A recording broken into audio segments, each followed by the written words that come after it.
Hello friends, Mahanadi சீரியலோட upcoming எபிசோட promo தான் இந்த வீடியோவில் வந்து நம்ம பார்க்க போகிறோம். நம்ம சேனலில் நிறைய பேர் சப்ஸ்கிரைப் பண்ணாமலே பார்த்துட்ருக்கீங்க. ஸோ சப்ஸ்கிரைப் பண்ண மறந்துடாதீங்க.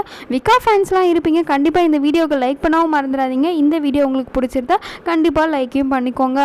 உங்களோட கருத்துக்களை தாராளமாக கமெண்ட் செக்ஷனில் தெரிவிக்கலாம். வாங்க வீடியோக்குள்ளே போகலாம். வீடியோவில் என்ன நடக்குது அப்படின்னு பார்த்தீங்கன்னா வந்து காவேரி வந்து ரொம்பவுமே வந்து கோவமாக இருக்காங்க விஜய் மேலே.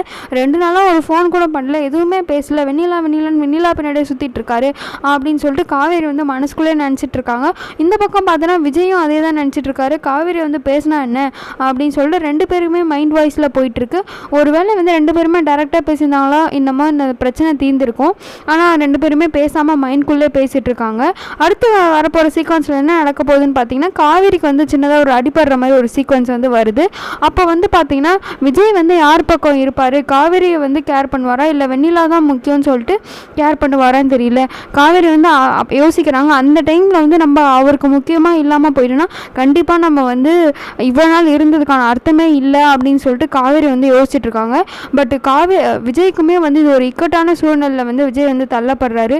ஒரு பக்கம் வந்து காவேரி கண்டிப்பாக கேர் பண்ணி ஆகணும் நிலமையில் இருக்காங்க. இன்னொரு பக்கம் வெண்ணிலாவுக்கு அடிக்கடி ஃபிட்ஸ் வந்துட்டு போகுது. ஸோ விஜயோட நிலமை தான் வந்து இருக்க மோசமாயிட்டே போகுது.